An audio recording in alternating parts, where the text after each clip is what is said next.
ہمیں لوگ اشتعال ہی بڑا دلاتے ہیں۔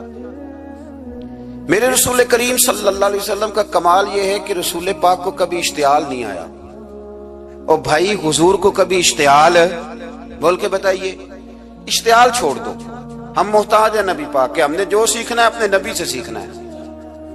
وہ اگر زندگی میں آپ نے اشتعال چھوڑ دیا، بہت سارے لوگ دانا پھینکنے آتے ہیں، وہ پھینک کے چلے جاتے ہیں، ہم پیچھے سے لڑتے رہتے ہیں۔ اگر آپ اشتعال چھوڑ جائیں، دیکھو حضور کے میلاد پر میں نے کیا بات چھیڑی ہے، بڑی ضروری سمجھی ہے تو چھیڑی ہے۔ نبی پاک کو نا اپنے دادا سے بڑا پیار ہے، بڑا، دادا سے، والد سے تو ہوتا ہی ہے، ماں سے تو ہوتا ہی، حضور کو اپنے دادا سے۔ بخاری شریف میں حدیث ہے، جناب ابو سفیان رضی اللہ تعالیٰ عنہ حدیث کے راوی ہیں، فرماتے ہیں کہ جنگ میں حضور کے ساتھ تھا فتح مکہ کے بعد، تو کافروں نے بڑا شدید حملہ سامنے سے کر دیا۔ فرماتے ہیں جب انہوں نے شدید حملہ کیا تو مسلمان تھوڑے پیچھے ہٹے، ارادہ یہ تھا کہ نئی منصوبہ بندی کے ساتھ آگے بڑھیں گے۔ کہتے میں نے نبی پاک صلی اللہ علیہ وسلم کے گھوڑے کی لگام تھامی ہوئی تھی، صحابہ پیچھے ہٹے پر حضور نہیں پیچھے ہٹے، اور آگے بڑھے تو میں نے کہا یا رسول اللہ سب لوگ پیچھے ہٹ رہے ہیں، ذرا پیچھے ہٹ کے نئی حکمت عملی، نئی تازگی کے ساتھ وار کریں گے تاکہ مقابلہ کر سکے، تو جنگ کا موقع ہے، جنگ کا وقت ہے۔ اور حضور وہاں نعرہ کیا لگاتے ہیں، فرمایا پیچھے نہیں ہٹنا، کیوں؟ انا النبی لا کاذب انا ابن عبد المطلب لا کاذب، فرمایا پیچھے نہیں ہٹنا ہے، ایک تو اس لیے نہیں ہٹنا کہ میں نبی ہوں اور یہ بھی سچ ہے، اور اس لیے بھی پیچھے نہیں ہٹنا کہ میں کوئی معمولی آدمی نہیں، میں عبد المطلب کا پوتا ہوں۔ اب پیچھے ہٹنا، کتنی دلچسپی اپنے دادا کے ساتھ، کتنا پیار ہے۔ ضروری نہیں دادا پی ایچ ڈی ہو تو پھر ہی پیار کیا جائے، یہ بھی ضروری نہیں کہ دادا کروڑ پتی ہو تو پھر بھی پیار کیا جائے، یا دادا پیر ہو، صوفی ہو، عالم ہو تو پھر ہی پیار کیا جائے۔ ماں باپ تو ماں باپ ہی ہوتے ہیں، ماں باپ تو ماں باپ ہوتے ہیں۔ مجھ سے کوئی کہے میں اپنی اماں پہ 6 جلدوں میں کتاب لکھ سکتا ہوں، میں ذمہ داری سے کہہ رہا ہوں، وضو کے ساتھ بیٹھا ہوں، اگر کبھی اللہ مجھے موقع دے تو میں کئی جلدوں میں اپنے والد پر کتاب لکھ سکتا ہوں۔ یہ ضروری تو نہیں کہ ماں باپ پڑھے لکھے ہوں تو پھر ہی ان پہ لکھا جا سکتا ہے۔ ماں اگر اپلے بھی تھاپتی ہو نا، اسے الف با تا سا نہ بھی دیکھ کے پڑھنا آتا ہو تو بیٹے سے پیار کتنا کرنا ہے یہ اسے آتا ہوتا ہے، یہ اللہ اسے دیکھ کے بھیجتا ہے، اس کے لیے کسی پی ایچ ڈی کی ضرورت یہ اسے پتا ہوتا ہے، یہ اللہ تعالیٰ اس کے سینے میں پہلے اتارتا ہے۔ نبی پاک صلی اللہ علیہ وسلم کو بڑا پیار ہے، آنا ابن عبد المطلب، میں کوئی معمولی آدمی نہیں، میں عبد المطلب کا پوتا ہوں۔ یہ جنگوں میں حضور اعلان کرتے۔ اب دوسری کتاب دیکھی الوفا شریف میں اور شفا شریف میں حدیث ہے، حضرت عمر فاروق راوی ہیں، فرماتے میں کھڑا تھا، یہودیوں کا ایک بہت بڑا عالم ہے، زید بن دسنا اس کا نام ہے، حضرت بلال حبشی رضی اللہ تعالیٰ عنہ فرماتے ہیں کہ جب کہیں ضرورت پڑتی تھی تو ہم لوگوں سے قرضہ لیتے تھے، وہ ایک دن مجھے کہنے لگا مجھ سے قرضہ لے لیا کرو، میرے پاس پیسے پڑے ہوتے ہیں، میں نے اس سے قرضہ لے لیا نبی پاک صلی اللہ علیہ وسلم کے مہمانوں کے لیے، کیونکہ میری ذمہ داری تھی مہمانوں کی دیکھ بھال۔ آپ فرماتے ہیں کہ ابھی اس کے حضرت عمر فرماتے ہیں کہ وعدے میں 3 دن باقی تھے، میں حضور کے ساتھ تھا، وہ عالم تھا یہودیوں کا، تورات جانتا تھا، تو چوک میں اس نے کھڑا کر لیا اور کھڑا کر کے کہنے لگا نبی کریم صلی اللہ علیہ وسلم سے کہ میرے پیسے دیں، تو حضور صلی اللہ علیہ وسلم نے فرمایا کہ ابھی تو 3 دن باقی ہیں وعدے میں، انشاءاللہ وعدے پہ دے دیں گے، میں نے جو مضمون چھیڑا ہے وہ میں نے مکمل کرنا ہے، آپ میری بات پہ توجہ کرنا۔ میں کہہ چکا ہوں کہ حضور کو دادا سے بڑا ہی پیار ہے۔ اب وہ یہودیوں کا عالم کیا کہتا ہے نبی پاک کو، تانا کس طرح دیتا ہے، معاذ اللہ ثم معاذ اللہ، نقل کفر نہ باشا۔ جب حضور نے کہا نا ابھی 3 دن باقی ہیں تو کہنے لگا جی معاذ اللہ ثم معاذ اللہ، پھر معاذ اللہ، کروڑ دفعہ معاذ اللہ، کہنے لگا جی عبد المطلب کی اولاد کا طریقہ یہ ہے، پیسے لے لیتے ہیں پھر واپس نہیں کرتے، ہے نا اشتعال والی بات۔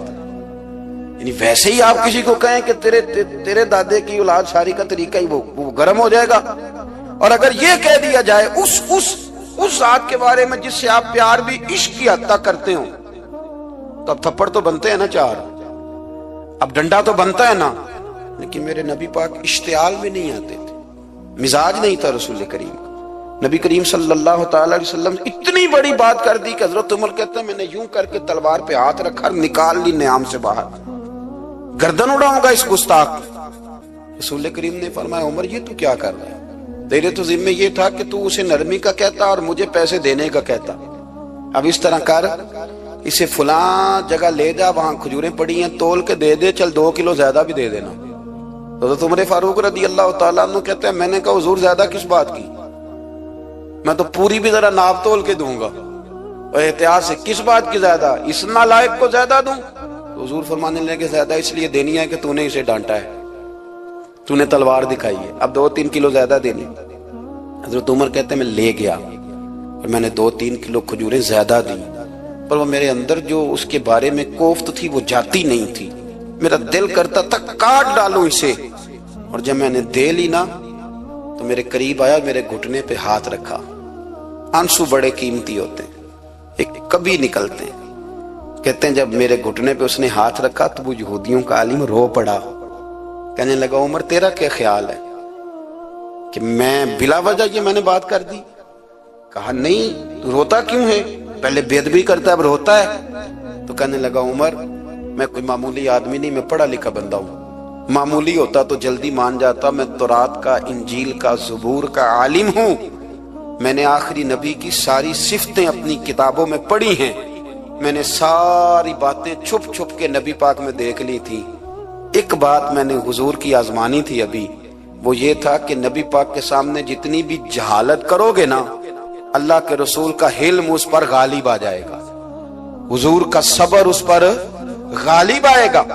میں نے نا آج وہ آزمانا تھا، اور میں نے نا سازش کر کے بلال کو پیسے دیے تھے، اور میں نے سازش کر کے 3 دن پہلے مانگے تھے، پر عمر تجھے مبارک ہو، میں نے تو آزما کے مانا ہے، تو بغیر آزمائے محمد عربی کا غلام بن گیا ہے، اب لے جا، مجھے معافی بھی دلا، اور نبی پاک صلی اللہ علیہ وسلم کی غلامی بھی میرے لیے، اس سند پہ بھی تو میرے ساتھ شامل ہو۔ زندگی میں اشتعال نہ اپنے آپ کو آنے دے۔ لوگ دنیا میں باتیں کرنے آئے ہیں، اور باتیں کرنے والے رہ جایا کرتے ہیں، باتیں کرنے والے، میری بات کی سمجھ آ رہی ہے، اور کام کرنے والے وہ کر جاتے ہیں۔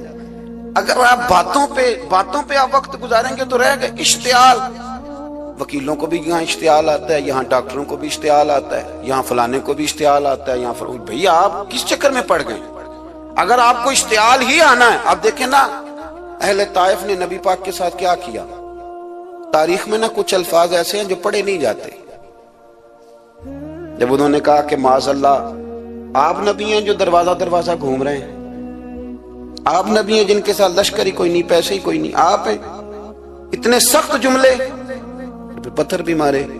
اشتعال تو 1.5 منٹ میں آ جاتا بندے کو، اور ہمارے ہاں تو رہ بھی صرف اشتعال ہی ہے، صرف اشتعال ہی ہے، جس کو دیکھو اسے اشتعال ہے، ادھر بھی لڑائی، ادھر بھی دنگا، ادھر بھی فساد۔ بھئی آپ چھوڑیں۔ رسول کریم علیہ السلام کو حضرت زید بن حارثہ نے کہا حضور دعا کریں یہ تباہ ہو جائے، نبی پاک نے فرمایا لفظ حدیث کے، فرمایا لم ابعث لعانا، فرمایا میں کو تانے دینے والا بن کے آیا ہوں، میں وہ ہوں جو تانا زنی کروں گا، بد دعا دوں گا انہیں۔ فرمایا انما بعثت ہادیا و رحمہ، فرمایا میں تو رحمت بن کے آیا ہوں اور لوگوں کو ہدایت کا راستہ دکھانے کے لیے آیا ہوں۔ زندگی میں کبھی بھی اشتعال۔ ایک بات اور کرنی ہے آپ سے، اس پر بھی آپ نے خاص توجہ کرنی ہے، جو ہمارے لیے سرکار کی محتاجی میں سے خیرات ہم نے لینی ہے، وہ یہ ہے کہ نبی پاک صلی اللہ علیہ وسلم کو نا قرآن مجید نے حریص کہا۔ اللہ اکبر، یہاں شاید آپ مجھے کہہ دیں تو میں ناراض ہو جاؤں، لیکن قرآن نے کہا حریص علیکم بالمؤمنین رؤوف الرحیم۔ اللہ کرے کہ ہم قرآن کے الفاظ پر غور کریں۔ حریص علیکم، اے میرے محبوب کے غلاموں، نبی پاک صلی اللہ علیہ وسلم نا تم پر حریص ہیں، یعنی تمہاری بھلائی چاہنے میں جلدی کرتے ہیں، تمہاری بھلائی چاہنے میں۔ یہ ایسے الفاظ ہیں کہ اس سے بڑھ کر میں ان کا معنی نہیں کر سکتا، اگرچہ علماء تفسیر نے حریص علیکم کے کئی معنی بیان فرمایا محبوب کو جلدی ہے۔ بیٹا بھی اماں سے کہتا ہے اماں آہستہ آہستہ ہی میری ترقی ہوگی نا، اب مرید بھی پیر صاحب سے کہتا ہے حضرت صاحب ہوں میں شروع کرتے لئیے سویرے اٹھتے پہنا تے اے میں ہولی ہولی کر کے داڑھی، مجھے تو خیر بہت سارے کہتے ہیں، اس لیے ایک میرے سنگی ہیں اللہ تعالیٰ انہیں جزائے خیر دے، وہ جنوبی پنجاب سے ہیں تو وہ سرائکی ہیں۔ اب ہمیں اللہ نے یہ اعزاز دیا ہوتا ہے کہ ہمارے پاس ہر زبان کا بندہ ہوتا ہے، اس لیے کئی دفعہ اپنی زبان بھی گٹ مٹ ہو جاتی ہے کیونکہ سب سے بات کرنی ہوتی ہے نا جی۔ تو مجھے کہنے لگے ایک دن فون کر کے پیر صاحب مبارک ہوئے، میں نے کہا جی خیر مبارک، کیا ہوا؟ کہنے میں ان چھوٹی چھوٹی داڑھی رکھ لئی اللہ دے فضل نہ۔ میں کہا چلو میں تیری مبارک قبول کیتی تو مہربانی کری انہوں کھاد شاد باندھا رہی تاکہ تھوڑی بڑی بھی ہو ہی جائے کہ جو مبارک ہوئے۔ میں چھوٹی چھوٹی، میں کہا چلو اللہ کریم خیر کرے گا بڑی بھی ہو جائے، حالانکہ داڑھی کا کوئی وزن ہی نہیں ہوتا، کیوں ہوتا ہے نہ چھوٹی کا نہ بڑی کا، اللہ سمجھنے کی توفیق عطا فرمائے۔ باہر کا جو بات عرض کرنی ہے اس کی طرف آتا ہوں آپ حضرات سے۔ حریص علیکم، بھئی ہر بندہ کہتا ہے میں آہستہ آہستہ چلوں گا، لیکن نبی پاک صلی اللہ تعالی علیہ وسلم نے شوق رکھتے میری امت کو جلدی سے خیر ملے، جلدی سے۔ آپ دیکھیں نا، ہم نے نا اصل میں سنی تقریریں، سنانے والوں نے سنا دیں، بس وہ ٹھیک ہے ایک نظام ہے، لیکن کبھی کبھی نا ہم الجھ جاتے ہیں، اڑ جاتے ہیں کہ یار ایسے بھی ہوتا ہے۔ نبی پاک جلدی کرتے ہیں اپنی امت کو خیر دینے میں، جلدی۔ حضرت ابو ہریرہ نے حافظہ مانگا تو فٹافٹ دیا حضور۔ حضرت جابر ابن عبداللہ نے کہا حضور گھر میں غربت ہے تو فرمایا یہ کلو لے جا، کھول کے نہ دیکھنا کھجورے، کھاتا رہنا ختم کوئی نہیں ہوں گے۔ جس نے جو مانگا نا، جو ذرا جلدی کر کے، مرنا ہے پھر قبر میں جانا ہے، پھر قیامت تک قبر میں لیٹنا ہے، پھر قبر سے اٹھنا ہے، وَإِذَا الْقُبُورُ بُعْثِرَتْ عَلِمَتْ نَفْسٌ مَا قَدَّمَتْ وَأَخَّرَتْ، پھر وہاں سے اٹھ کے حساب دینا ہے، حساب کے بعد جنت دوزخ کا فیصلہ ہونا ہے۔ اور میرے نبی پاک صلی اللہ علیہ وسلم کو بڑا شوق ہے امت جلدی جلدی جنت میں جائے، لہذا فرمایا ابو بکر تو بھی جنتی ہے۔ حضور وہ قبر، وہ اٹھنا، وہ حساب کتاب، فرمایا میں جانوں اللہ جانے۔ عمر تو بھی جنتی ہے، عثمان بھی جنتی ہے، علی بھی جنتی ہے، طلحہ بھی جنتی ہے، زبیر بن عوام بھی جنتی ہے، طلحہ بن عبید اللہ بھی جنتی۔ 10 بندوں کو نہ کھڑے کھڑے جنت۔ امام حسن اور حسین پیچھے کھیل رہے تھے تو پوچھ لیا کسی نے حضور یہ 10 تو جنتی ہیں، تو فرمایا جو پیچھے ہیں، تو کہا سید الشباب اہل الجنہ، یہ جنتی ہیں اور یہ جنتیوں کے سردار ہیں۔ آپ ذرا پلٹ کے دیکھ لیں کس طرح حضور نے، اور یہ اس شوق کو آپ سمجھیں، ہمیں تو شوق ہی کوئی نہیں، اب یقین کریں نہیں شوق، زیادہ سے زیادہ شوق ہوگا تو اپنے بیٹے کے حق میں ہوگا کہ جلدی جوان ہو جائے، اور اس میں بھی ہماری ڈبل لالچ ہوتا ہے کہ بچہ جوان ہو جائے اور میں کبھی بوڑھا بھی نہ ہوں، یہ بھی جوان ہو جائے اور میں بھی جوان ہی رہوں، بھئی یہ تو نہیں نہ ہو سکتا۔ اگر وہ جوان ہوگا تو پھر آپ کو بوڑھا ہونا پڑے گا، لیکن ہمارا ڈبل لالچ ہے، یہ بھی جوان ہو جائے اور میں بھی جوان ہی رہوں، یہ ہو سکتا؟ نبی پاک صلی اللہ علیہ وسلم نے فرمایا، آپ ذرا غور کریں، فرمایا وہ بیر رومہ ہے جو خرید کے دے دے گا میں اسے جنت کی بشارت دیتا ہوں۔ فرمایا جو مسجد بنائے گا میں گارنٹی دیتا ہوں اپنے لیے جنت میں مکان بنا لے گا۔ میرے رسول کریم علیہ السلام جنت کو آسان کرتے چلے گئے، فرمایا 2 چیزوں کی ضمانت دے دے، زبان اور شرمگاہ کا غلط استعمال نہ کرنا، میں تجھے گارنٹی دیتا ہوں کہ رب تجھے بغیر حساب کتاب جنت عطا کر دے گا۔ جلدی کے ساتھ حضور نے یہ شوق پیدا کیا۔ ہمارے ہاں نا ہر معاملے میں تیزی ہے، امیر راتوں رات ہونا ہے، حسین راتوں رات ہونا ہے، اور بادشاہ بھی نیک ذرا آہستہ آہستہ ہو کے کرنا ہے، آہستہ آہستہ آہستہ آہستہ۔ اور تو ہر ویلے مسیطے بہ رہے ہیں تے اور کتے بھئی ہے جی، بھئی مسجد اللہ کا گھر ہے، تیرے گھر بیٹھتے تو 2-3 دن زیادہ بیٹھتے، تو نے کہنا تھا کوئی اور کام بھی کریا کر، اللہ کے گھر بیٹھے ہیں تو یہاں بھی تجھے اعتراض ہے، کدھر جا کے بیٹھے، کدھر بیٹھے جا کے۔ ہمارا ایک پیر بھائی تھا، اللہ اکبر، تو حضرت صاحب کے پاس آ کے نا کسی نے شکایت لگائی اس کی کہ اس کے گھر والے کہتے ہیں تیار والے پیران کو لے بیٹھا رہنا ہے، تو سب ہنس پے، فرمان لگے ایک باری پھر گل کری، کہتا جو کہتے ہیں ہر وقت پیروں کے پاس بیٹھ رہتا ہے، فرمایا یار بڑا مزہ ہے، ایک باری پھر کری۔ تو وہ جب حضرت صاحب کو مزہ آتا تھا تو ہمیں مفت میں آنا شروع ہو جاتا تھا، تو یہ تو بڑی بات ہے نا جی کہ کوئی کسی اللہ والے کے پاس بیٹھتا ہے۔ میری بات کو سمجھ لیں، جلدی کرتے رسول کریم ہمیں بھی تھوڑی جلدی کرنی چاہیے نبی پاک کا غلام بننے. صحابہ نے بڑی جلدی کی. آپ یقین کریں 1 منٹ بھی دائیں بائیں نہیں. بس آج حکم آیا, آج ختم, آج ہی عمل ہوگا, کل پرسوں ترسوں کی بات کوئی نہیں. ساری دنیا جاتی ہے نا مدینہ شریف اور جا کے دیکھتی ہے مسجد قبلتین, 2 قبلوں والی مسجد. یار بڑا مشکل کام ہے, بڑا مشکل کام ہے. لوگ کہتے ہیں پہلا تسی انجان دے سو, اب یہ کہنا شروع کر دیے بڑا مشکل کام ہے. حضور نے 4 رکعتوں والی نماز 2 ادھر منہ کر کے پڑھائی اور پھر 2 رکھتے ہیں. اور یار مشکل ہے کام, بڑا مشکل. یہاں تو میرے بھائی پگڑی کا سٹائل بدل ناراض ہو جاتے ہیں. اور میرے رسول کریم صلی اللہ علیہ وسلم نے کعبے کا رخ ہی پھیر لیا تو سلام کے بعد صحابہ نے سوال نہیں کیا. کسی نے پوچھا کل تم نے 2 ادھر پڑھی تھی, آج 2 ادھر پڑھی. انہوں نے کہا ہم نے قبلہ نہیں دیکھا, ہم نے تو یہ دیکھا امام کدھر جا رہا ہے. حاجیو آؤ شہنشاہ کا روضہ دیکھو, کعبہ تو دیکھ چکے اب کعبے کا بھی کعبہ دیکھو. جلدی کریں, وقت بڑا تھوڑا ہے. بیماری فٹافٹ آ جاتی ہے, کچھ پتہ نہیں چلتا. کمزوری فٹافٹ آ جاتی ہے, کچھ پتہ نہیں چلتا. بہت سارے حالات ہیں جو جلدی خراب ہو جاتے ہیں. نبی پاک صلی اللہ تعالی علیہ وسلم نے نا اپنی امت کو بڑی ساری خیر اللہ سے لے کے دی. ہمارا دین بڑی جلدی مکمل ہوا. 23 سالوں میں مکمل دین حضور نے ہمیں عطا فرمایا. اور پھر ایک اور مزے کی اور لطف کی بات یہ کہ ایک ہے کہ جنگیں بھی ہو رہی ہیں. ہم کہتے ہیں جی آرام سے بیٹھیں گے تو دین کی بات کریں گے, جنگیں بھی جاری ہیں. بدر ہے, احد ہے, آخر دم تک. جس دن سرکار کا وصال ہوا اس دن بھی نبی پاک صلی اللہ علیہ وسلم نے لشکر روانہ کیا, اس دن بھی لشکر روانہ کیا. جنگیں بھی ہو رہی ہیں اور ساتھ ساتھ رسول پاک نماز, عبادت, تہجد, مسواک, شریعت, دین, تقوی, پرہیزگاری, ان ساری باتوں کا درس بھی بیان فرما رہے ہیں. ہم کہتے ہیں جی وہ فلانے حالات ٹھیک ہو جائیں گے کاروباری تو پھر میں مسجد ہوں. بھئی حالت جنگ میں بھی جنگ بھی چلتی رہتی تھی, تہجد بھی چلتی رہتی تھی. وہاں یہ حال تھا کہ وہاں پریشانی بھی چلتی رہتی تھی اور درود و سلام بھی چلتا رہتا تھا. میرے رسول کریم صلی اللہ علیہ وسلم کے غلاموں, اپنے زندگی میں ناکام وہ لوگ وہ جنہوں نے وقت ضائع کیا. وقت نہیں ضائع کریں. ایک آدھ بات حضور غوث پاک کی عرض کرتا ہوں.